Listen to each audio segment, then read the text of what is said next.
Direct Connection is made by MPT to serve all of our diverse communities and is made possible by the generous support of our members. Thank you. Live from Maryland Public Television, this is Direct Connection with Jeff Salkin. Hi, everybody. Thanks for tuning in for Direct Connection. Coming up tonight, is there really any danger in getting a flu shot? We'll get answers to your questions coming up. First tonight, tips for preparing a fun yet traditional holiday meal and doing it economically. Joining us in the studio is Kevin Grenzig, Regional Executive Chef with Wegmans. Kevin, thanks for being here. Thank you. Glad to be here. How busy is your kitchen this time of year? Well, it's a lot of hustle and bustle going on. It's like the saying, organized chaos is the perfect way to put it. You know, we have shifts running from 2 o'clock in the morning until 10 o'clock at night right now. So, what are people looking to buy? Because you're doing prepared foods. Right. What sells? Well, the first thing that sold the most was our hand-carved turkey dinner. Unfortunately, those were pretty much out of it at this point, but and it's a wonderful, wonderful product. 50 minutes, you can have dinner on the table for 14 people. You know. I want to come back to the carving of that hand-carved turkey, but go Sure. on. And then we have our premium turkey dinners, which is a whole 14-pound turkey with all the traditional sides, and you can customize the sides if you wish.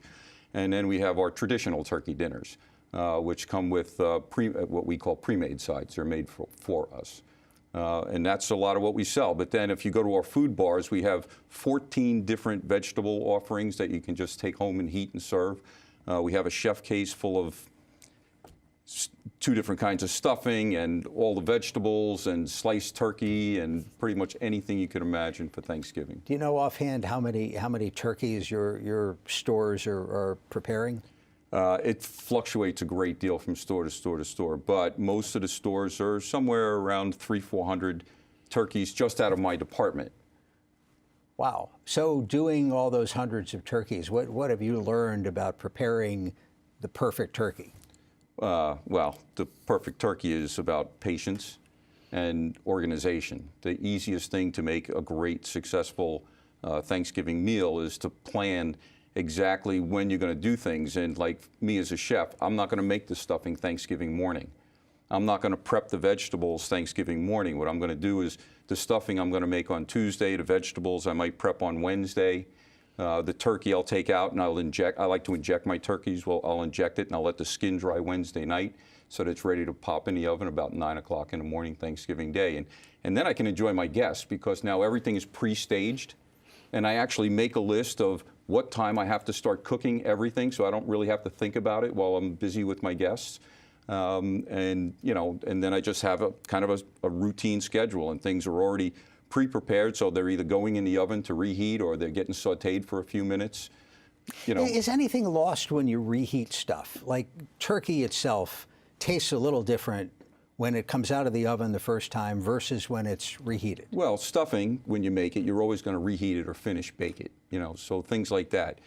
Candied sweet potatoes have to be finished cooked. So in those cases, none whatsoever. With all of our vegetable preparations, we prepare them with the intention of reheating them, and we actually give you directions on the best way to reheat them. Some things reheat best in the oven, some things are best sautéed, some things are best heated in the microwave. Right under your microphone, you have a little blue thing protruding, which is chef equipment. Yes. And you were telling me this is a super high-tech thermometer. Well, it's a very good quality thermometer. Can be calibrated every day. We're required to calibrate it every day. And we're extremely particular about food safety. And I would suggest for food safety for people at home, there's a couple of key things. Cross-contamination. If you're handling raw turkey on a cutting board, make sure you wash, rinse, and sanitize the cutting board. You want to make sure you're washing your hands frequently in between preparing different dishes. You want to make sure that things are cooked to the proper temperature, like turkey should be cooked to 165 degrees. And I mean, that's a really serious thing, especially if you have stuffing in there. I never recommend stuffing a turkey personally. Really? Because it extends the cooking time so much longer that the turkey tends to dry out a little bit more because the stuffing has to be 165 degrees in the middle. I prefer to make my stuffing and bake it on the side. Let me remind our viewers, if you have a question for the executive chef, you can give us a call. We'll have the number up on the screen. If you have any family recipes perhaps you would like to share, or maybe horror stories to tell, you can also tweet us a question. The Twitter address is @MPT News. You see ads for these gigantic deep fryers that people put in the backyard. Yep. Fill it with peanut oil, cook a turkey that way. What do you think of that approach? I've had them. I've never actually made one, but I've been invited to plenty of places where people were doing that. It does produce an amazingly good product, and it takes a lot less time to cook a turkey that way. There's some dangers, of course. If there's any water or ice still inside the turkey and you put that in hot oil, there's a danger there. Please, if anybody's going to fry a turkey, never do it on your back deck. You do it away from your house, preferably on concrete, and make sure it's nice and level and stable.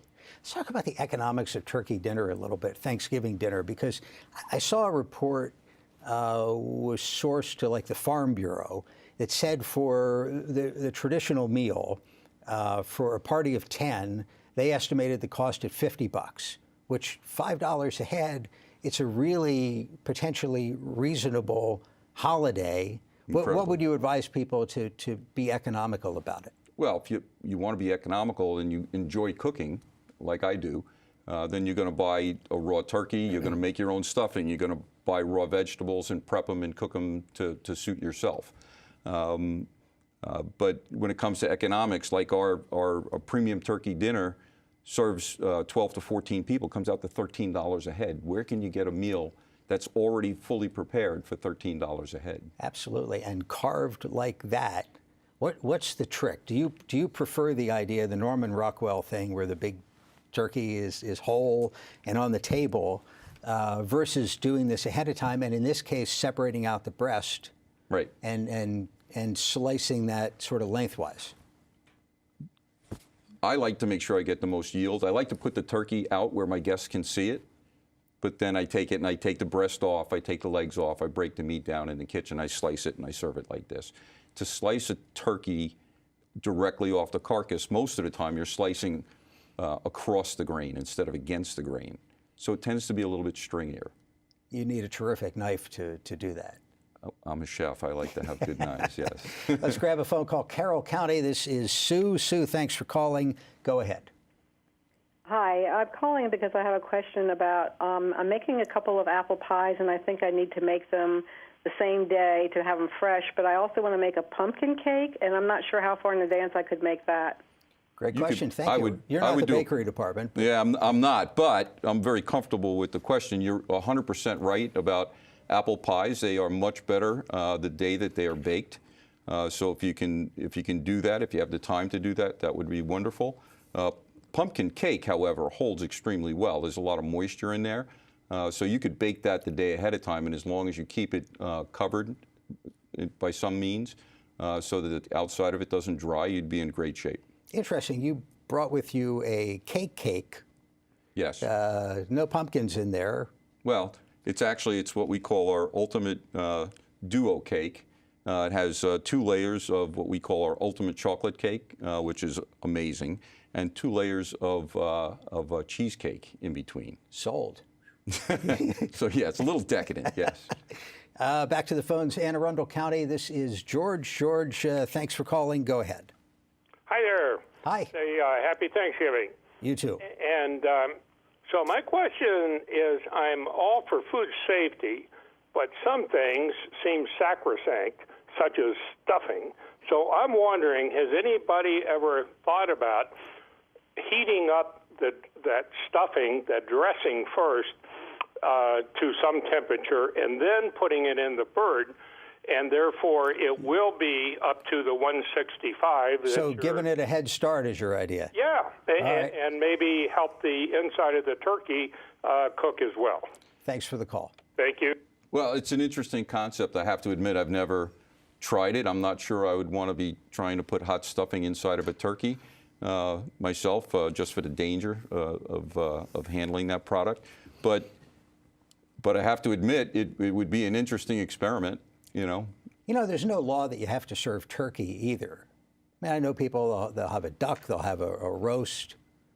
well, yeah, turducken, and people have come up with all kinds of things that go along with the Thanksgiving tradition. What I think is, what's important to your family? There's certain things that just need to be on the Thanksgiving table, and there's other things you can play with. You know, for us, we always have a roast tenderloin because my daughter doesn't like turkey and she likes tenderloin. So we do a turkey and a tenderloin, and we have a ham, and then I can do whatever I want with the vegetables and everything else to make it interesting every year. But certain things are traditional. And you don't get the day off. You're probably in the kitchen for this. You know what? I love to be in the kitchen, and it's fine. And the pretty cool thing is I have a number of my relatives that love to come and help out and participate as much as they can. But I'm so organized when it comes to this stuff. It's pretty easy to put Thanksgiving dinner on the table. Let's grab a call from Baltimore City. This is Thelma. Thelma, thank you for the call. Yes, hello. How you doing there? Hi. Happy Thanksgiving, both of you guys. To you too. I'd like to ask a question about turkey. Is it true that you can leave a turkey in the freezer for a whole year, whether it's cooked or not? A friend of mine told me that. I don't believe that. Well, you can definitely leave it there. Yeah, right. Whether it's going to be whether any or not good you when want to take eat it out. afterwards. Yeah. The longer it's in the freezer, the more cell damage that happens through the freezing process. At least in my company, we don't want to leave anything in the freezer more than 6 months. But many companies actually will publish that information for how long they recommend something to remain in a freezer. You know, I've read that in the poultry industry, the words fresh and frozen can be fuzzy terms sometimes. Like something can be called fresh if it's been kept at, I forget the number, 28 degrees or something, where I tend to think it's frozen, but it's some in-between state where it lasts longer. I guess some people may play with numbers like that. Yeah. I wouldn't be familiar with that. I've never done that myself. But in terms of thawing the thing out, if it's in the freezer and it's frozen solid and it's a big bird, it's already too late. Well, a big bird's going to take 5 days to thaw out. You know, so, you know, if you start thawing it today, you know, it would be a little difficult, you know. And you can put it in a water bath, but the water needs to remain at a certain temperature to be food safe. You know, and you need to have circulating water through there all the time. You know, you don't want to just put it in a bucket of water and leave it there for a day. That would not be a safe food handling practice. Before we go, the stuffing recipe, because it's about 6 inches from me, smells really good. What do you do? Well, we use bread from our sub shop that we hand dice. It has onion, celery, carrot, sage, salt, pepper, a little bit of chicken stock. You know, saute all the ingredients together, add the bread in, toss it, and then we finish it with a little bit of Granny Smith apples at the end. There you go. Write it down. Kevin Grenzig is executive chef at Wegmans. Kevin, thanks for your time. Thank you so much. Happy Thanksgiving. You too. Everybody enjoy your Thanksgiving. Appreciate it. Coming up tonight, who really needs the flu vaccine? We'll find out right after this. Got an unused vehicle going nowhere? Donate it to the one place that can take you any place. Visit mpt.org/vehicles and support the programs you love on MPT. The MPT app puts our programs right at your fingertips, so you can choose when to watch, what to watch, wherever you want to watch it. Download it now. What happens in Japan and Asia matters to me. And with NHK World's newsroom in Tokyo, I get the news live from Japan right at the start of my day. New ideas come out of Asia all the time. NHK Newsline reports on business, technology, and world events from Tokyo to Bangkok. Once in the morning gives me a heads up on the competition. Every hour on the hour, the news I want from Asia. Watch NHK World now on Comcast Channel 268 and Verizon Channel 480.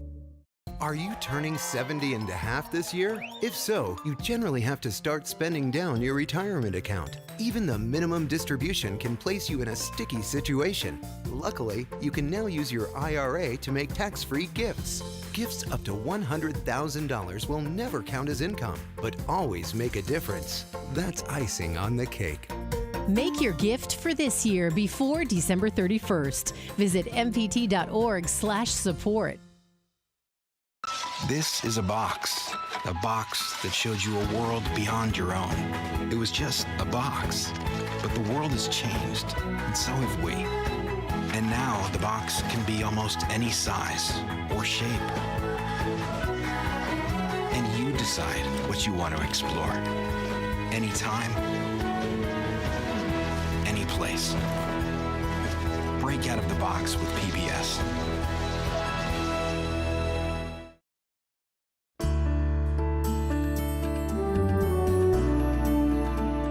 Joining us for this week's Your Health segment is Dr. Kathleen Newsel, Director of the Center for Vaccine Development at the University of Maryland School of Medicine. Doctor, thanks for being with us. I'm happy to be here. We're here to talk about the flu shot. Who needs to get a flu shot this year?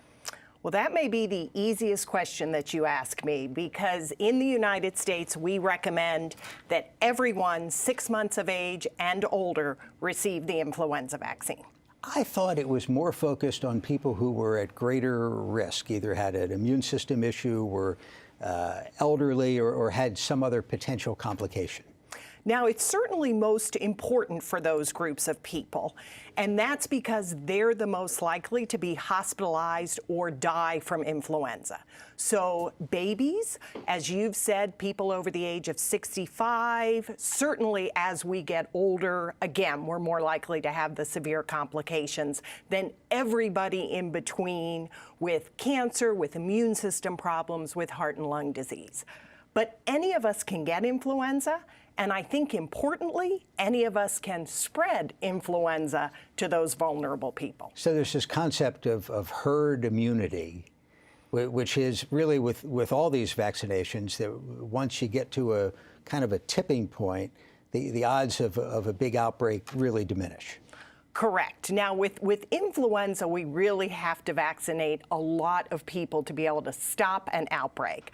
But at the micro level, at the local level, we can have a lot of effect. So within a household, for example, it can really make a difference if everyone is vaccinated, if children are vaccinated to keep from spreading influenza to adults.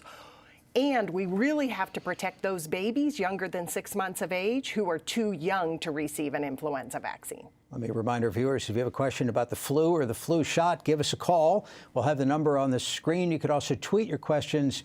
Twitter address is @MPT News. So I've gotten a flu shot, truthfully, probably like every other year or something like that, but going back a long time. Do I have any residual immunity after, I don't know, 15 shots over the years? You probably do build up some immunity, but it's still important to get the new influenza vaccine. Why is that? Because you think of like the childhood vaccinations, get the shot, maybe 2, you're done. Yeah, influenza is a very tricky virus. It's constantly changing. And that's why it's the only vaccine that we actually have to change twice a year. There's a Southern Hemisphere and a Northern Hemisphere vaccine. So the measles virus, it would be the same measles virus throughout your lifetime, and a measles vaccine works through your lifetime. But an influenza vaccine has to keep up with the changing virus. How good a match is this year's shot for this year's flu? So I'm always very cautious about predicting. I like to say that influenza is predictably unpredictable. However, in this early season, we've had very few isolates, but the ones that we have appear to be a good match with the vaccine. So that's good news. And by isolates, you mean people with the flu? Right. So I mean people coming in with the flu. There's no big outbreak yet. There is no big outbreak. There's some mild activity in Maryland right now. What makes it pick up? It's the idea that we're all indoors closer than why does it spike in the winter every year? Yeah, again, we don't completely understand it. It probably has to do with the cold, dry season allows the virus to be transmitted more easily. And then, as you've said, we tend to be closer together and more indoors in the winter as well. Let's grab a phone call. John in Harford County. John, thanks for the call. Go ahead. John, are you there? Yes, sir. Yeah, I'm here. What's your question? Well, I told the other lady I had the flu shot one time in my life. I'm 83 years old, and it was 1957, and I didn't get the flu Then I got the flu about 2 months later, and it's the only time I ever had the flu in my life, and I've refused to take a flu shot ever since. John, how you feeling? I feel great. Terrific. But I only missed 1 day sick from work, and that was that time. So glad you called. That was a great call. Thank you very much. You hear that all the time. I hear that a lot. One thing I will say, the influenza vaccine in 1957 is very different from the influenza vaccine in 2017. We've made a lot of improvements over that period of time. The influenza vaccine is not perfect. It works about 60% of the time on average against mild illness, but it works much better. It's 80 to 90% effective at keeping people out of the hospital and getting seriously ill. So that's important. Does it make anybody sick? The influenza vaccine does not give you influenza. Again, the influenza vaccines in the 1950s were less pure. The current influenza vaccines have been extensively tested. It will give you a sore arm, so be ready. Your arm might hurt a little bit for a couple days, but otherwise, no serious side effects. Barbara in Carroll County. Barbara, you're on MPT. Yes, thank you. I don't understand the different types of flu shots that are being offered. There's a standard that protects for 3 types, and then there's one that protects 4 types, and then there's one that doesn't contain egg proteins. Then there's a high dose for people over 65, and one without preservatives, and there's so many different kinds. Now, I'm 72, and I really don't know which one to get. Barbara, glad you called. We'll get you an answer on the air. Thank you. So I think Barbara should be sitting here in my place because you reviewed very nicely the many different types of influenza vaccines. Again, we keep making improvements. The original influenza vaccines have 1 strain. We now have up to 4 strains in the influenza vaccines. For somebody your age, for people 65 and over, this is really important. We have 2 new types of influenza vaccine. They have been shown to elicit a stronger immune response, and it's the high-dose vaccine, which you mentioned, and also a vaccine with something called an adjuvant, which is a boost. It's an immune boost. So if you're over 65 and your physician has one of those 2 vaccines, I would recommend getting it. But any vaccine is better than no vaccine. Very good. Jennifer in Montgomery County. Jennifer, thank you for the call. Go ahead. Yes, good evening. I'm wondering, my mom is 77, and recently she was diagnosed with lung cancer, and I'm wondering if it is safe for her to have the vaccine. Thank you very much. Yeah, so it was asked whether an older person with lung cancer, if it's safe for them to receive vaccine. Not only is it safe, but it is absolutely essential that somebody with lung cancer receive the influenza vaccine. Influenza causes lung disease, and so that could definitely make your mother worse. I would also say it's very important that everybody else in the family and around your mom receive the vaccine, because she may be a little bit weak right now, and so people around her need to protect her as well. Let's get one more phone call. Anne Arundel County, this is Colin. Colin, thanks for calling. Go ahead. My mom says I have to get a flu shot. Do I really have to get a flu shot? How old are you? 9. Okay, we'll get you an answer on the air. Thank you for calling. So, Colin, you are a very smart 9-year-old to call in and ask that question. You absolutely need the influenza vaccine. We don't want you to get sick. We don't want you to miss your soccer games. We don't want you to miss school. So your mom is right. You should get your flu vaccine. What are you guys working on in the vaccine lab at University of Maryland?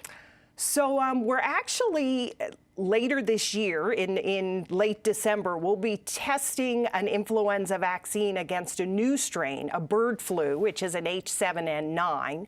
You may have read about it. It's causing a lot of disease in China, and it's a very high priority for our government in terms of it's potentially could cause a pandemic. So we'll be working on that vaccine. We'll be looking for community volunteers later this year. Who do you need in terms of volunteers? So we'll be looking at most age groups 18 and over. What happened to the spray? Wasn't there a spray version of a flu shot? Yeah, that's a very complicated question, and children like Colin loved that spray vaccine. Unfortunately, except you always saw pictures from some pediatrician's office of the kid squirming just as much as if it was a needle. It gave us a choice, you know. Right. Do you want the spray or do you want the needle? You know, we monitor influenza vaccine safety and efficacy every year, and the nasal spray vaccine was just weaker than it should have been for a couple years in a row. So other countries still use it. We're taking a bit of a break. The manufacturer is looking into it, and we may see a recommendation again in the next year or two. Dr. Kathleen Newsel is director of the Center for Vaccine Development at the University of Maryland School of Medicine. Doctor, thank you very much. Thank you. Thank you for joining us Thursday on Your Money in Business, how a local animal shelter is helping displaced pets and their owners. For all of us at MPT, thanks for watching Direct Connection, and have a good night.